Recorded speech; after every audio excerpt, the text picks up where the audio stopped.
Hey everyone, welcome to Reddit Readout. Today we are checking out Entitled Parents. Story 1. EP put their kid in my car to say hi to my dog. Yesterday my dog and I were road tripping back from spending Thanksgiving with family. A few hours in we stopped to stretch legs and get some water, pulled into a rest stop. Plenty of parking, not very busy. After I let him out to stretch, he was sitting in the back with the windows open while I pulled up directions in the driver's seat. For context, it's an SUV with a 3-seater bench in the back. My dog was sitting directly in the middle, didn't have his head out of the window. All of a sudden I see a toddler being lifted into and through the open back window by their parent to pet my dog. The child's body was 50% into my vehicle's open window. This wasn't a hand next to the window to get him to come sniff it. The EP is laughing, as is the other EP holding a younger baby standing next the parent that's currently trapezing their toddler into my car. They did not ask or say anything, they just laughed and stuck their toddler into my open window. I was so shocked that I audibly gasped and just turned around and gave them a confused/annoyed look. It took at least 5 solid seconds for them to acknowledge my reaction and pull their kid out through the window, never apologized, just walked away while still laughing. I have a recognizable, friendly, giant breed dog that kids typically want to pet. Luckily he's already used to having to interact with parents and young kids. This scenario was just so unsafe to me, though these parents have no idea if my huge dog is friendly and put their kid in an extremely unsafe situation. Let alone the rudeness of just entering someone else's vehicle? In what remote world was this okay to do? I wish I wasn't so shocked and said something. Story 2. My mother gave my spoiled brother EK all of my Special Olympics trophies and medals because, you don't deserve these. So this happened over 5+ years ago, and I was reminded by someone's post when their spoiled cousin destroyed one of their track medals because he couldn't have it, so here I go. So when I was in middle school, I, having undiagnosed autism, played Special Olympics because I wasn't allowed on an actual team because I might get an offer to college, and that was not allowed, at least for any. Well, the spring meet where all the area schools played track and field events against each other, I was fast, so I was put in the 400 dash and long jump and a few other races. I got first place in most of the events I played and a few second place trophies and medals, and then I also played Special Olympics basketball and I was really good at that. Our school team got second place and we all received medals and a small trophy. Well, when I got home, EK was very jealous because, EK, why can't I have the trophies? OP, because they're mine and I worked hard to earn them. EK, well, I want them, it's not fair, I deserve them. OP, no, I earned them. You heard EK, give him your trophies and medals. OP, I worked hard for these, I'm not giving Tom to EK. I don't care, EK deserves them more. OP, but I worked really hard. Aren't you even proud of me? Story 3. I'm a mom. How one entitled mother's antics led to a tram shutdown. Hi r/entitled parents. I had an encounter today that I just have to share with this community. So, I was in a packed tram, minding my own business, when I noticed an entitled mother with her 3 kids in the same wagon. The scene was already set for a typical entitled parents story, but little did I know how much it would escalate. For reference, there are 2 types of trams where I live. The old type with small doors and high stairs, where wheelchairs and strollers are not allowed, and the new ones, which are accessible. You guessed it, the entitled mom made it onto the old tram I was on, even though the next accessible tram was just 5 minutes away according to the screens. Her kids were already whining and extremely unruly. The 4 of them, along with their huge stroller, occupied a significant part of the tram. It was 6 p.m., peak commuting time, so the tram was packed with people returning home from work. The situation was ripe for more entitled behavior, and oh, did it deliver. The tram stops, and it's finally time for the crotch goblin farm to exit. But just when I thought the worst was over, something happens. One of the brats had a hard shell backpack which got stuck in the old, forcefully closing door. The conductor had to get out to try and free the trolley, and understandably, she was pretty angry about the situation. What blew my mind was the entitled mom's reaction. Instead of apologizing or taking responsibility, she started crying out, "I am a mother. I have 3 little children." As if that somehow exempted her from being responsible for any damage caused to the tram. It was baffling how she played the mother card instead of acknowledging the inconvenience and potential harm caused by her and her kids. The situation left many of us in the tram shaking our heads in disbelief. Finally, the trolley gets unstuck, and the entitled mom and her horde leave. But that's not the end of it. The best, or should I say, worst, was yet to happen. The door was now broken, and the tram couldn't continue its journey. Thanks to the actions of this entitled parent, all of us had to disembark in the awful cold and rainy weather. There I was, forced to run through the rain just to make it to my appointment on time. The whole ordeal was frustrating, to say the least, and a perfect example of how a dumb parent's entitlement can affect so many others. Besides, if her kid got stuck in the door instead, it could have turned out pretty ugly. Story 4. My egg donor called asking for money. I posted a little while ago about my upbringing and the abuse I suffered, however there is a continuation. Last week I bought a new to me truck, a 1996 GMC Jimmy, body and interior in good shape, but it has a blown head gasket. In total I gave $600 for the truck. I bring this up, to bring up the phone call. I posted it on Facebook and of course her minions, my half-brothers, saw it and I never disclosed how much I paid for it or if it runs or not. That brings up the egg donor. She called me, "So I heard you bought a new vehicle." Yep, not any of your business though, you lost that right the day I was born. You ungrateful little brat, proceeds to heave, coughing violently. If I didn't need you I wouldn't call you. Wow, you're not even trying to hide the Cruella de Vil attitude. Times have changed, and that cough sounds terrible. Several insults later, that at a young age I would have clenched, and bent to her every word, being the good submissive child she wanted me to be. Basically, she has liver cancer and can't afford the procedure and she thinks that I make enough to cover it since of course I bought a new truck. Maniacal joker laughter ensues coming from me. Oh, the irony! Why are you laughing? This is serious. Do you want your dear mother to die? Fully embracing the mayhem, I couldn't stop my mouth from saying it. Lady, you're not my mother for starters. I may have popped out of you, but seriously? You shoulda swallowed me. Second. No, I don't want you to die, but chemo will be hell and you'll suffer worse than what you put me through, which is exactly what I want.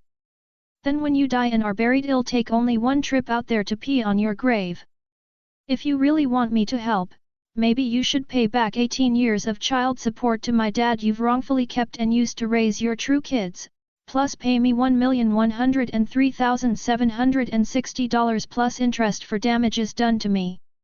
The last part was recommended by one you awesome Redditors if she ever contacted me again after 10 years. That's $20 an hour for 18 years. She would then get quiet, so I hung up, only saying think about it. The outcome would be consistent berating from all of them, her husband, my so-called brothers, her husband's family, all of them.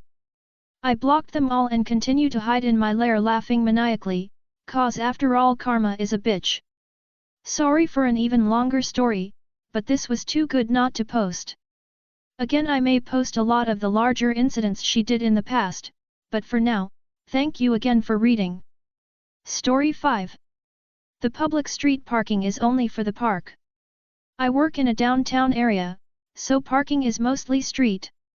Today I parked next to one of the playground parks. I got out, gathered my work stuff, and locked my car. Behind me a van rolled up. The driver rolled down the window.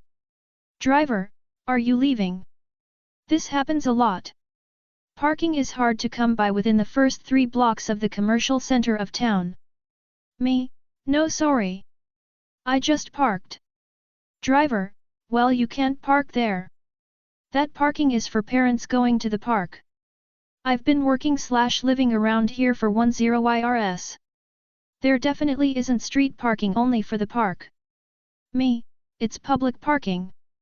Good luck. If you need to unload your kids, there's room there. Just throw your hazards on. I pointed to a one-way drive, waved goodbye, and started to leave. The driveway belongs to a church. Near as I can tell, they don't mind people turning around in there or stopping quick to unload their cars. I've pulled many U-turns in their driveway to get to other parking spots before. Nobody's said boo about it. Anyway, the driver rolled the other window down after I crossed the street to continue to say things. Driver, you really should move your car. We're going to the park. Just find another spot. Me, I'm not moving my car. I have to go to work. Good luck finding a spot. Driver, I'll have you towed. That parking is for the park only. I waved and kept walking. Lo and behold, my car did not get towed. Maybe they thought they could scare me out of my spot. Who knows? People be wild. Story 6. Z-lister parent from reality show is rude to me, pettiness ensues. Thought you guys might get a kick out of my story here. Cross post from r/petty revenge. On mobile. You know the drill. This happened a few years previous, before the world stopped. I feel safe sharing as the girls are no longer at the school. So you're going to need a little context for this.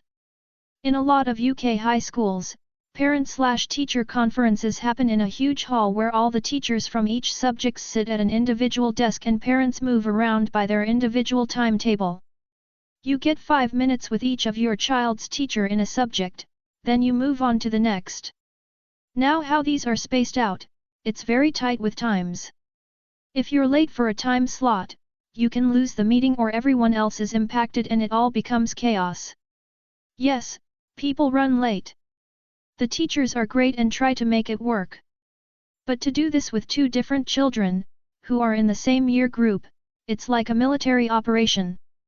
Bit more context is I live in one of those posh yummy mummy villages in the region of said reality show.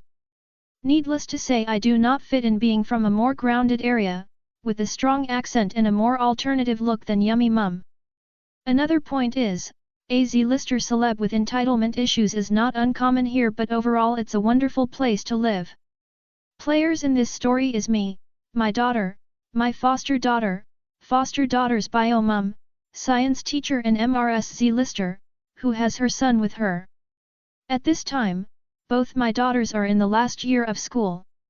Working their butts off, making mama proud. On to the story, finally. So I'm on my mission seeing all the girls' teachers, sticking to timetable, girls, and bio mum in tow. I'm speaking with other parents at each teacher's desks, gauging who needed to go first to get to their next appointment. It's going really well and I'm letting people in front if they have a sooner appointment next time and people are doing the same. It's going great so far. Up I scoot to foster daughter's science appointment with her and bio mum. Daughter is talking to a friend while we wait for her next one, and Z-lister stood waiting for science teacher. At this point I have no clue who she is as I don't watch said reality show. Following is our exchange. Me, Hiya, you been waiting long?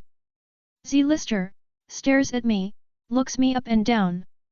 Me, what time is your appointment? If you're in a hurry I can. Z-lister, I'm next. Me, okay, but what time is your appointment so we can help? Z-lister, I am next. Me, okay love. Z-lister's son, hangs his head. Foster daughter and bio mum try to start to argue with Z-lister. I put my hand up to say don't. Bio mum tried to protest saying how rude she is. Told her I would handle it. The set of parents who are finishing their appointment stand up to move in opposite direction of me. I step in and take their seats facing teacher. Z-lister, it is me now, you move. Me, no, I don't think so. Z-lister, it's me next, move. Me, no thanks. Z-lister turns to teacher. Z-lister, make her move, it's me. Teacher, sighs, would you mind letting her have a turn? Me, smiles brightly, no thank you. I think I'll have per turn now. Z-lister, move now. Me, shoos my hand at her while looking the teacher dead in the eye. Z-lister, don't you know who I am? Me, you're an arse. Now back up sweetie shooing again. Z-lister, it's my turn. Me, no. Z-lister, if my bottle was full I would throw it at you. Me, shame.